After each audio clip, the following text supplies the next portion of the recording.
Sairam, thank you for the opportunity to be here speaking with you today, and thanks for listening. When I think back about my time in SSE, there were many lessons, but the one that stands out to me the most was this statement: faith and patience are two sides of the same coin. Now, I was 15 at the time, and I remember hearing this statement in Group 3 SSE class and thought I had it completely figured out. I knew what faith was, I knew what patience was, and I had them all sorted, and little did I realize that it would be many, many years before I really began to understand what the statement actually meant. It was a challenge as a SSE student, balancing life as an American teenager with the life that I lived at Center and with Swami's ideals. Eventually I realized that I needed to learn more about Swami and what all this meant. I had the opportunity to hear one of Swami's students come and speak at a retreat, and I remember my life being changed by the speech that I heard from this student.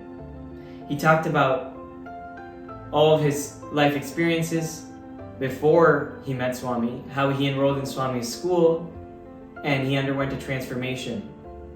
He became a whole different person, and it was being close to Swami that really gave him purpose and meaning in his life. I walked away from that speech thinking, maybe I need to move to India and go to Swami's school as well. Now, this wasn't so simple.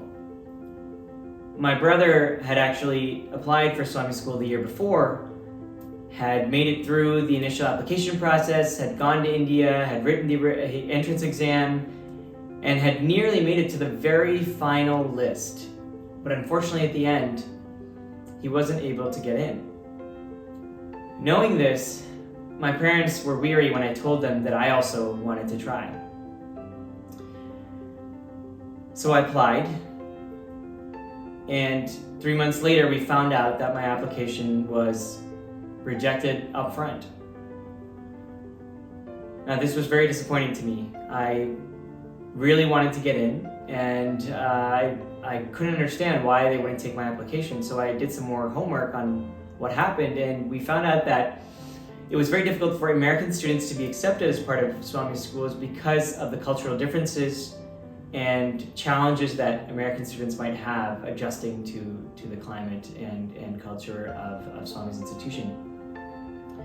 They said that Indian residency was a requisite to be able to matriculate. So I thought about this, and I promptly declared to my parents that I would be moving to India. I was going to establish residency at another school, and then I would apply again, even if it meant repeating 11th grade all over. Now my parents, I was expecting to tell me to calm down and that everything would be okay and that such drastic measures were probably not necessary. But to my surprise, they were actually very supportive. They understood what I said and realized that I really wanted this, and so they supported me and said, okay, we will let you go and we'll find another school and you can try again. So 2 weeks later, I was on a plane to India with my mom, and we eventually found a school that would accept me as a student, even though it was late in the cycle. I was going to stay in the hostel with 60 other boys from the villages nearby, and this was quite a culture shock, as you can imagine. But I knew I had faith in Swami, and I knew that I had to be patient if I really wanted to get into Swami's school. Now, that year in the hostel in Bangalore was not easy. Many of the students that came did not actually believe in Swami or Sathya Sai being God. They ridiculed me. They thought I was crazy for leaving a world-class American education and moving to a small school in India and trying to gain admission. They didn't understand the appeal or why I would want to do this. There were many moments where I felt my faith being shaken as I had to try to remind myself what I was doing there across the world from my family and my community. Eventually the year went by and it was time to reapply for admission. I was filled with confidence and excitement that now I had established Indian residency and that things were going to work out this time. And Swami for sure would realize how much faith I had put in him, how patient I had been in trying to get this admission the second time around. So I submitted my application and waited with bated breath. 2 months later, we received a card in the mail. Rejected. Once again. I was shattered. I still couldn't believe it when I saw the card. I didn't understand why Swami did not want me as part of his institution. What had I done wrong? Why was I not worthy of being a student? I called my parents in tears. I called one of our family friends who had helped me along this whole journey, and they advised that I should just go to Puttaparthi and fall at Swami's feet and maybe meet with the school staff as well to try to gain admission. So that's what I did. In fact, I was in such a hurry to get to Puttaparthi that I didn't even pack enough clothes. I left with only the clothes that I was wearing and an extra pair, and I checked into one of the sheds in the back of the ashram. While I was there, I was getting up at 3:30 and washing my clothes because I didn't have enough to wear for the next day, all with a staunch faith that somehow Swami was going to allow me into his institution if I was patient and I yearned enough. I was trying to sit every day for darshan as early as possible to maybe get a chance to sit in the first row so that Swami might notice me. Eventually, our family friends who were helping me suggested that I go meet with the school staff to let them know that this had happened and if they could make a special exception somehow. So I got in touch with the school staff and was given an appointment for the following Monday. I spent all weekend praying and preparing myself emotionally for what was coming. Monday morning finally came and I walked all the way to the school. I was told that he would be coming, however, it would be an hour or more. I sat there anxiously waiting for the staff person named Mr. Rajkumar, name changed for privacy. Eventually, Mr. Rajkumar arrived. He had several attendants with him, assistants. He was a busy man, I could tell. I was very nervous about what I was going to say to him and more about what he would say to me.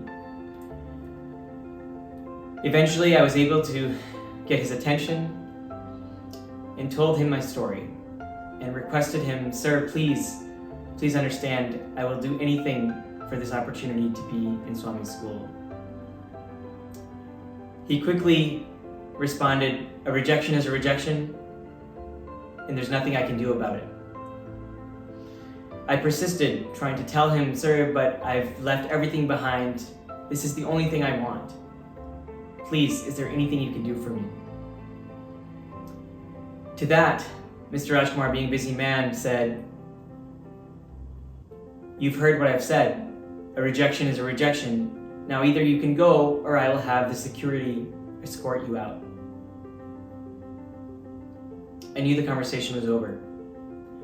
And I walked back to the ashram in tears, not understanding why Swami would put me through such a challenging and tormenting situation. I had had faith in him. I had been patient. I had spent a year in India. Why? The following week, I spent again sitting in darshan line, holding my application in an envelope. Every time Swami came by in his golf cart, trying to get his attention.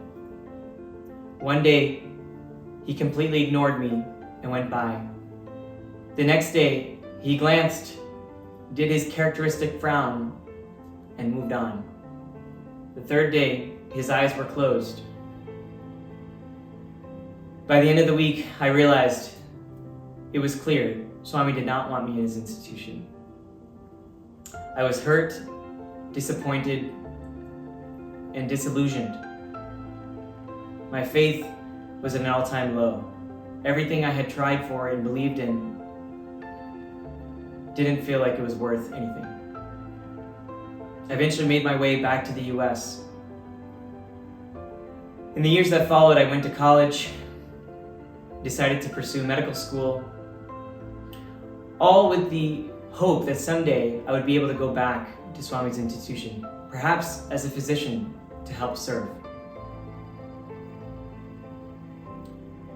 Now, I had studied in India in 2004, and this past year, in 2024, I had the opportunity to go back and serve in Swami's hospital as visiting faculty. During that trip, I had the opportunity to join the mobile hospital. The mobile hospital goes out to villages and it serves villagers closer to home that don't have access to transportation to make it to the general or super specialty hospitals. On the trip, I met a visiting physician from a few hours away. He was an ophthalmologist and had spent many years coming to the mobile hospital, and we got chatting about our mutual interests in medicine and surgery. I told him about my interest in facial paralysis, and he was fascinated by the nerve graft techniques that we do here in the US that had not made their way to rural Indian medicine yet. We exchanged contact information with plans to stay in touch. The following day, he reached out to me by text and said, "Dr. Mohan, I think you have your first patient from Swami.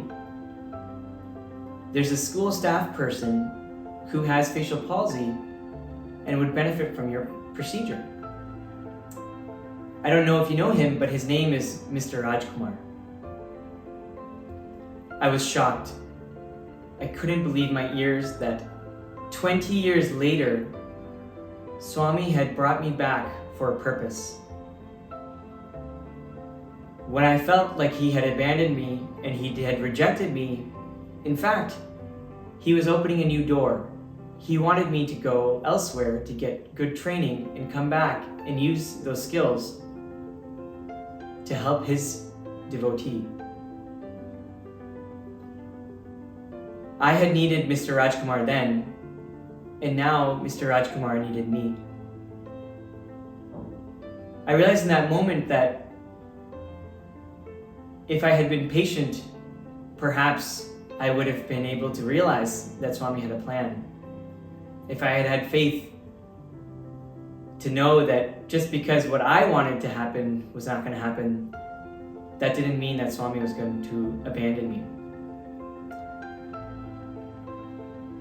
So this experience really drilled home for me the idea that faith and patience don't exist without the other.